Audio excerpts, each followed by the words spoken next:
Shalom, muita paz, muita luz, a luz da verdade de Abedurshim. Antônio César Domingues, espiritualista, leitor da mensagem do grau de Abedurshim. Dissertação 49, no segundo volume. Os conceitos humanos e a vontade divina na lei da reciprocidade. A lei da reciprocidade é a lei do karma, né? Do karma. Tudo que nós fazemos retorna para nós. As das leis são 3 leis principais. A lei do karma, que é a lei da reciprocidade, tudo retorna para nós, seja o que fizermos de bem ou de mal. A lei da gravidade espiritual, que ela se estende até o plano físico, e a lei da atração da igual espécie. Os atrais se atraem para nobres atividades, nobres fundamentos, e quanto para as coisas baixas também, para o crime, para a paixão exacerbada, para as paixões, por tudo, pelos bens materiais, por comidas, enfim, todas as coisas que saem do padrão da naturalidade, porque tudo que se torna natural e em equilíbrio está de acordo com a vontade de Deus. Quando se excede, se torna paixão, se torna exacerbação. E então nós temos sempre que procurarmos nossas atividades em equilíbrio. Equilíbrio entre o espiritual e o material, entre a razão e a espiritualidade, e sempre no privilégio da intuição. Devemos sempre trabalhar com a intuição. E a mensagem do Graal é exatamente isso, através que busca através da intuição, da ativação da intuição, que nós podemos nos ligar novamente à nossa origem espiritual e, portanto, à vontade de Deus, ao nosso Criador. Eu estava aqui nessa dissertação, vamos ler o último trecho e fazer algumas reflexões. Desde a crucificação de Jesus Cristo, apenas o que progrediu, e isso em função dos êxitos exteriores, foi a presunção de sempre se querer saber ainda mais, exatamente a presunção que é gerada e nutrida pela estreiteza de visão e a característica mais objetiva dessa mesma estreiteza. Então esse é o raciocínio, né? Ficamos escravos do raciocínio, ela estreita as nossas visões, por isso existem os ateus, existem as políticas comunistas completamente incompreendidas, né? Sem compreensão das leis de Deus, dos sistemas de casta, né? E tudo o sistema de casta mais que funciona assim, da natureza humana, deveria o sistema político funcionar com as castas, porque sempre existem hierarquias, né? E na Terra ela tem que refletir como é na espiritualidade. Na espiritualidade existem reinos distintos, tipos de criaturas, e cada qual convive com a igual espécie. Convive com a igual espécie e no fundo tudo se interliga, tudo se relaciona, mas cada qual conserva a sua região de atuação. Por exemplo, nós somos seres espirituais, nós não podemos nos tornarmos animais, porque os animais têm essência sential. Da mesma forma, não podemos ser numa determinada evolução, nos tornarmos espíritos primordiais. Não podemos, porque a nossa essência não comporta isso.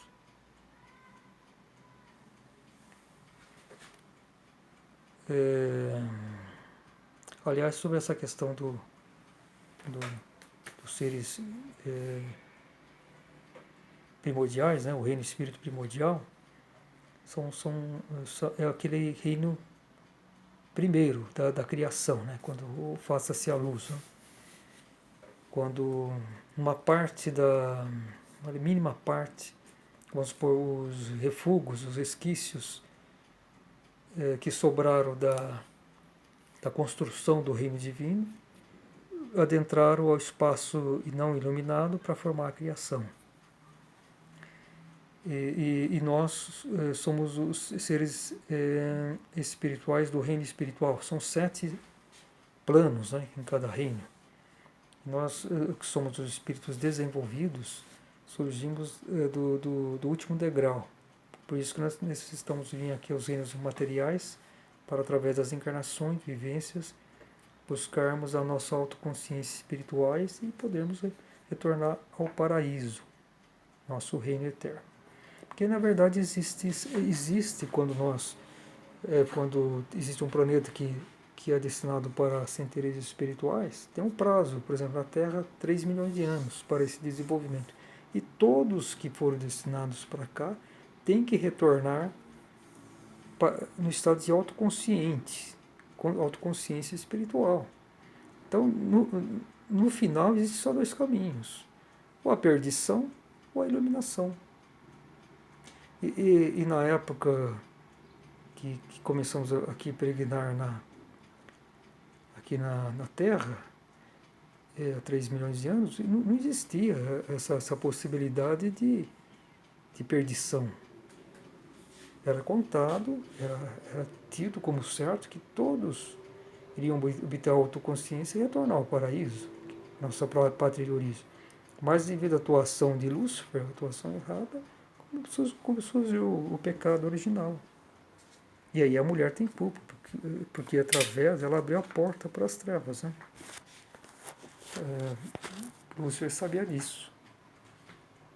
Então, aí ela abriu a porta para as trevas. Então, aí pode dizer que a humanidade, as mulheres, a mulher da criação posterior, que permitiu isso. Né?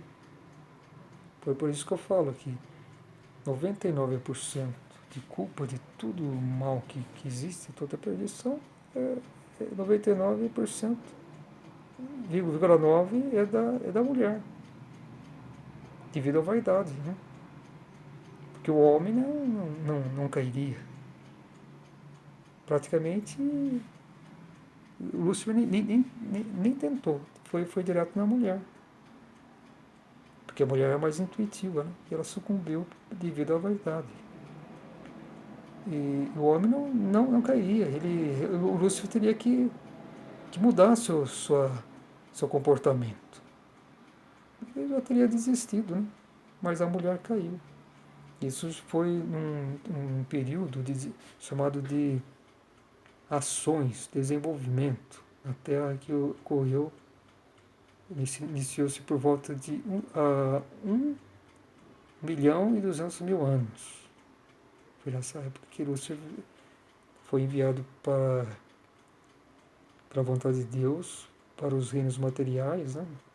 Para permitir que o raciocínio ficasse mais ligado aqui na criação, para que o espírito pudesse atuar com mais abrangência, ser mais incisivo, e então ser o senhor da criação material, devido à nossa origem espiritual. Então a presunção, à medida que o raciocínio vai crescendo e se estabelecendo, né, seja científico, religioso, ele vai estreitando a visão. As pessoas que estão presas nela acham que estão muito bem, né?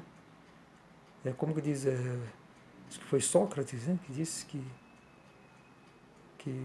quanto mais tornamos sábios, mais humildes nos tornamos, porque vemos a dimensão de tudo que existe, né? E quanto mais obtusos nos tornamos, mais pretensiosos, mais idiotas e imbecis nos tornamos. Mais convencidos, presunçosos, né? Essa que é a realidade. Então isso é proporcional. E foi nesse solo que durante 2 milênios, se foi tornando cada vez mais fértil, que brotaram as concepções humanas atuais, que atuam de modo decisivo e devastador, enquanto os homens ignorantes, por sua vez, se vão deixando enliar cada vez mais, envolvendo-se assim numa fatalidade horrenda. É o estado atual humano, né? que, que não tem uma direção, não tem uma religiosidade pura, divina. Ela está descaracterizada, né? E no juízo final, com a irradiação do grande cometa, no juízo final, cada vez mais vai se separando o joio do trigo, né? Vão se estabelecendo as diferenças em todos os setores sociais, seja na família, no trabalho, enfim, no dia a dia do ser humano. As diferenças cada vez estão mais sendo estabelecidas, né? Pronunciadas. E quem está nessa escravidão do raciocínio vão se deixando envolver cada vez mais, né? Vemos aí os cientistas, né? Aquela grande parte dos cientistas que não acreditam em nada, né? Além da matéria, né? E ficam ferrados. Por sua vez, os religiosos que acreditam em Deus também estão escravizados no seu raciocínio, suas pretensões, seus dogmas falsos, suas crenças falsas, e com isso se tornam servos de Lúcifer e não de Deus. É uma fatalidade horrenda, né?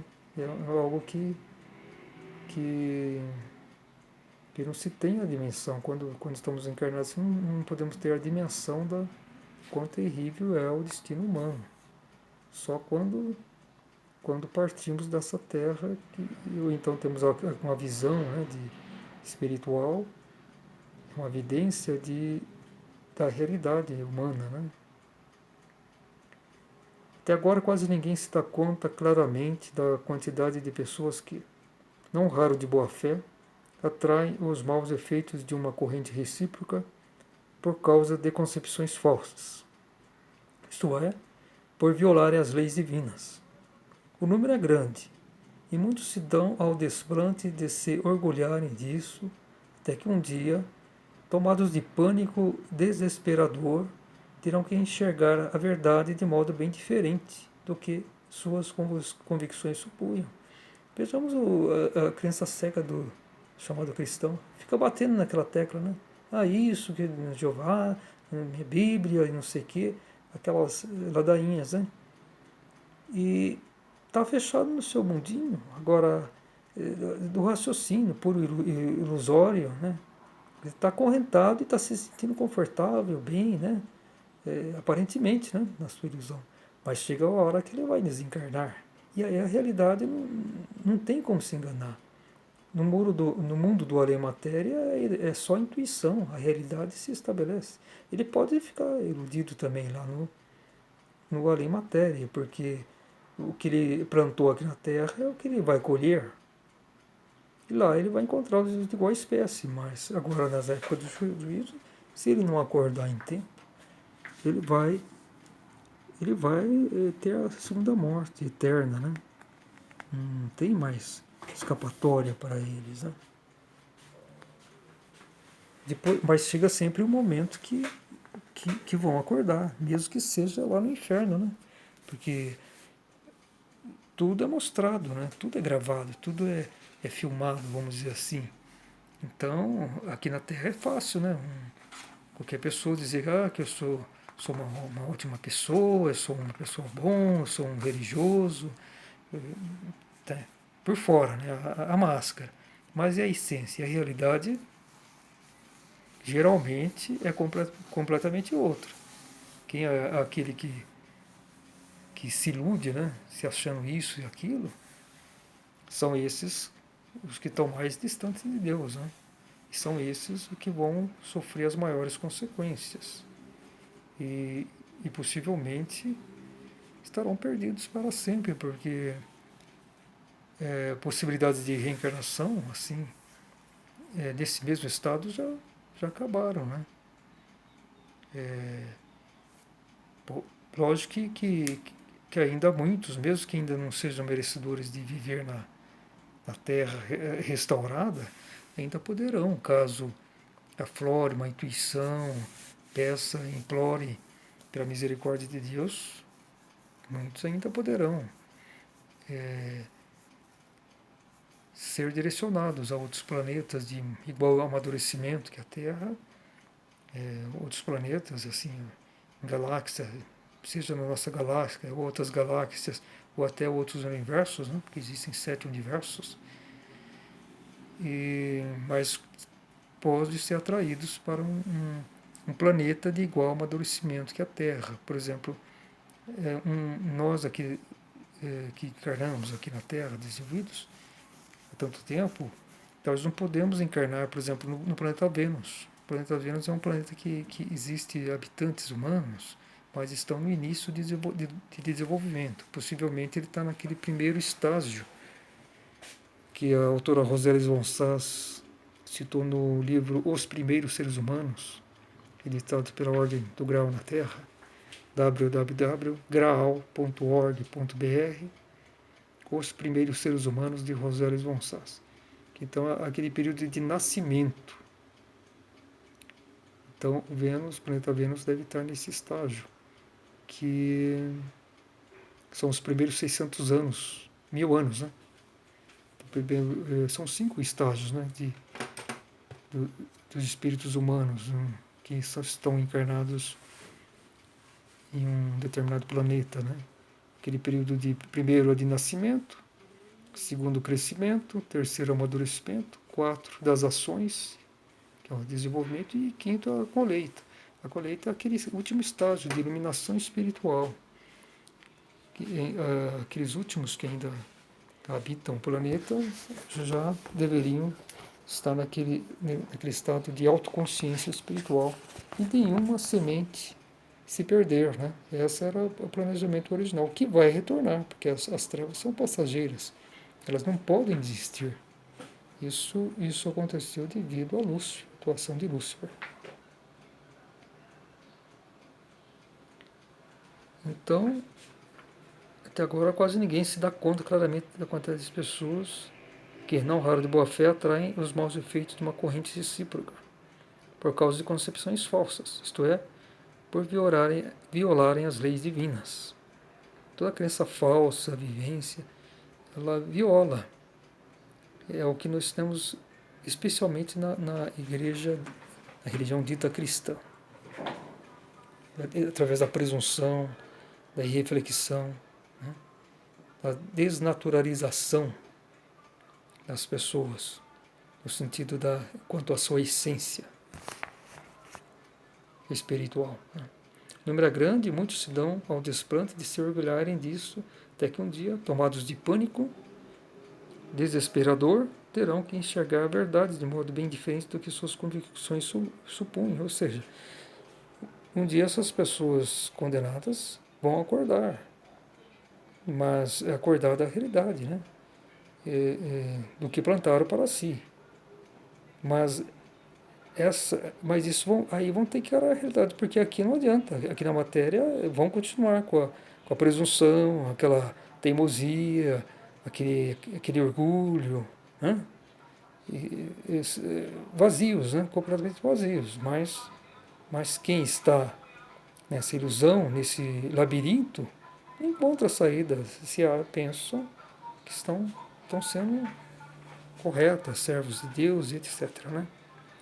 Então será certamente tarde demais. A culpa com que se sobrecarregaram terá que ser descontada através de uma luta penosa consigo mesmos, que muitas vezes poderá durar decênios seguidos. Longo e penoso é o caminho que leva ao reconhecimento, quando uma pessoa deixou passar a ocasião favorável da existência na Terra e se sobrecarregou, às vezes até intencionalmente ou por ignorância, ainda com novas culpas. O penoso caminho do resgate kármico através das encarnações. E, então, as pessoas vão vivendo, às vezes, por dezenas de vidas sem encontrar, sem saudar seu karma, né? E está tolhido o livre-arbítrio, porque um livre-arbítrio livre, vamos dizer assim, livre realmente, né? Como diz a palavra, ele sempre direciona pela vontade de Deus, a intuição, né? Não há interferências, a intuição vai ligando a pessoa é, às vivências adequadas, é, de acordo com a vontade de Deus, que é para a sua própria bem, para a sua iluminação espiritual. Agora, se esse livre-arbítrio está tolhido devido ao karma negativo, ele é, vamos supor, direcionado para as trevas, né? Nós somos influenciados devido a esse nosso estado para caminhos errados e vamos cada vez nos comprometendo mais, né? Nos afundando cada vez mais nas trevas. Então, o fato é que, estando encarnado, nós não sabemos exatamente o estado que está, nosso estado interior da alma, só quando desencarnarmos, né? Então, saberemos. Eu próprio não sei. Eu suponho, me esforço no sentido das minhas convicções, né? Da busca pela sabedoria espiritual, através da boa vontade, né? Mas, enfim, não sei. De repente, eu posso ser um condenado, não saber. A gente não sabe avaliar exatamente nossas culpas, principalmente de vidas passadas e dessa vida também. Nós temos uma consciência através da memória do que nós fizemos errado, pelo menos desde que nós sejamos severos conosco, né? Podemos ver muitos erros que cometemos, mas às vezes esses erros, às vezes não são erros, né? Às vezes são aprendizados. Todos os erros devem servir como aprendizados, né? Mas eles têm que ser superados, temos que alterar nosso íntimo, temos que mudar nossa sintonia e, e com isso nos transformarmos interiormente.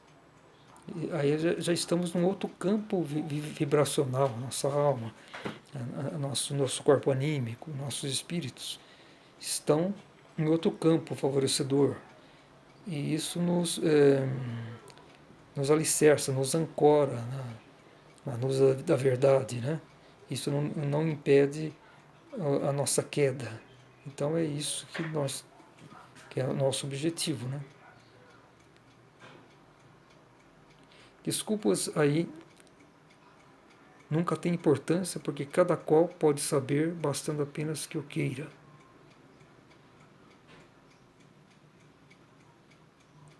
Todo aquele que deseja deveras reconhecer uma vez a justiça divina, no decurso da reciprocidade em oposição às concepções humanas, faça tudo para observar algum exemplo da vida terrena, de maneira a bem aquilatar de que lado se acha realmente o certo e o errado.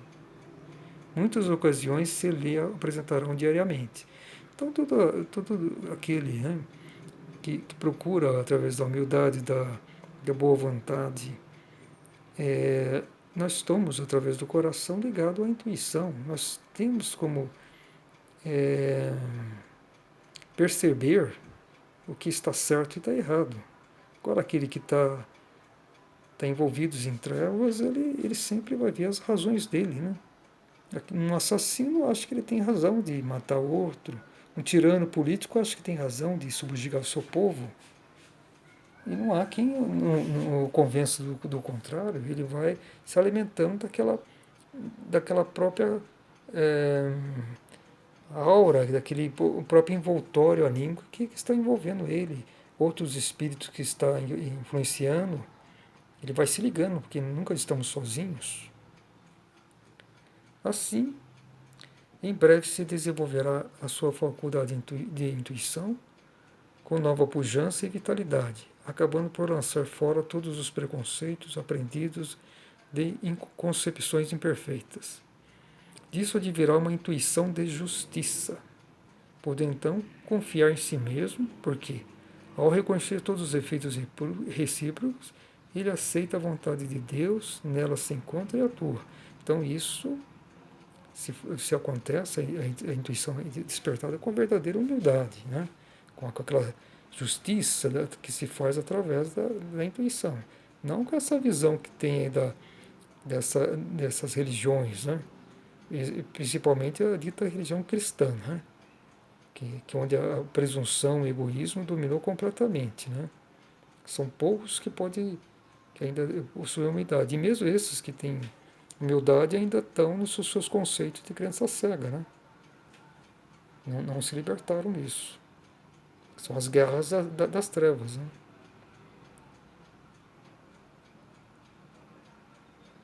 Então é isso. Então vou ler novamente esses últimos trechos aqui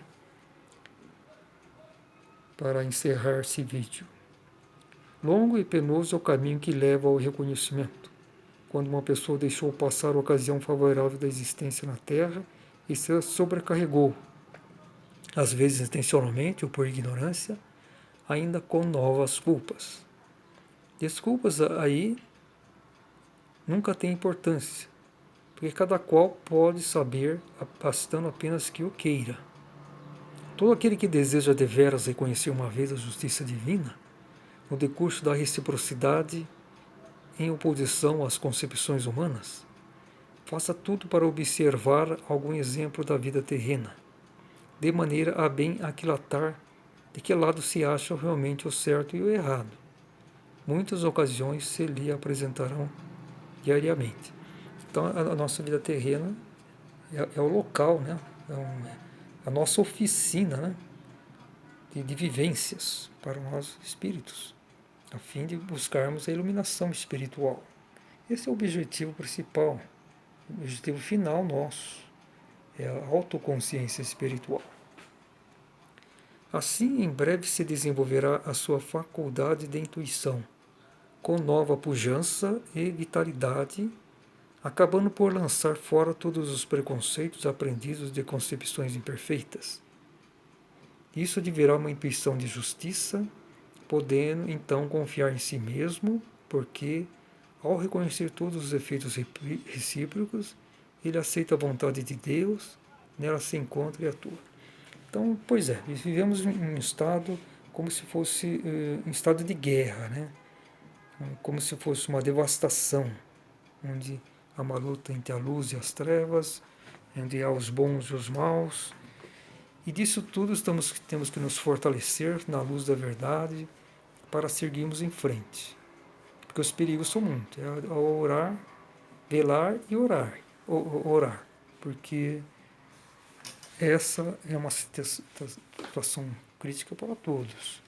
Vejamos os convocados de Manuel Abdursim. Quantos altos convocados e convocados falharam? O próprio Hitler era um convocado para anunciar o Filho do Homem na Terra. Ele devia servi-lo, devia preparar o povo alemão. E ele não cumpriu isso. Né? Ao contrário, se voltou contra aquele que ele deveria servir fielmente. Mesma coisa o Papa, né? O Papa Pio XII e a Igreja Católica deveriam reconhecer, mas todos foram dominados por Lúcifer. Né? Aliás, Araão, esses dias eu li uma informação de que ele foi em uma encarnação anterior, foi Arão, Hitler, né? Uma encarnação anterior, ele foi o irmão de Moisés. E tem até um livro,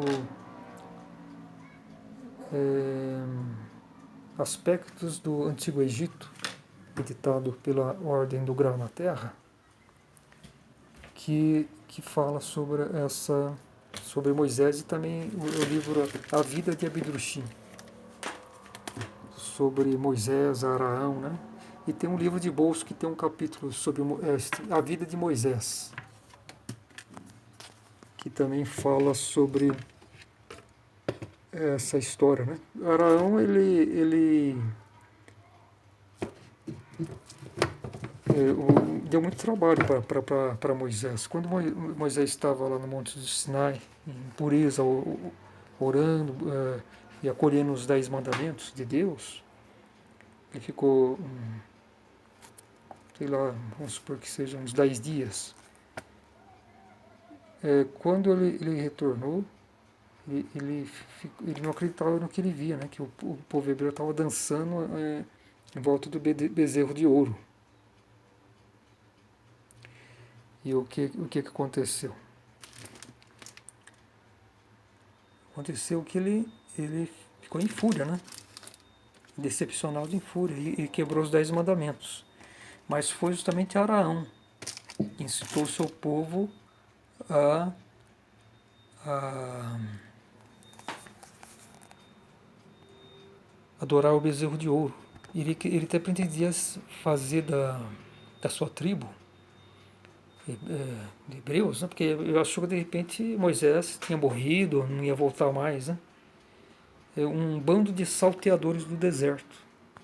Aqui está esse livro de bolso, que é um extrato do livro Aspectos do Antigo Egito. A vida de Moisés, ordem do grau na terra. Está a verdadeira história de Moisés. Está escrito aqui uma narrativa envolvente que traz de volta o caminho percorrido por Moisés, o escolhido, desde o seu nascimento até o cumprimento de sua missão. De uma amplidão infindável e solitária estendia-se o deserto à frente dele. Ali, longe, lembrou-se de sua juventude, de sua renúncia aos hábitos adquiridos. Paulatinamente esquecia as últimas reminiscências de luxo que o rodeava, as fadigas durante suas caminhadas que teve de suportar se não quisesse morrer de fome, pareceram de início insuportáveis. Impunha-se encontrar um oásis se quisesse sobreviver. Uma voz inexorável em seu íntimo impelia-o a prosseguir. Moisés olhava ao redor e via-se assaltado pelas imagens do pródigo vale do Nilo, onde a natureza ofertava ao homem com generosidade. Cintilações amarelas ofuscavam-lhe os olhos, areia, areia, nenhum abrigo contra o sol escaldante. Essa é a peregrinação de Moisés em busca da sabedoria. Então é isso. Muita paz, muita luz. Shalom.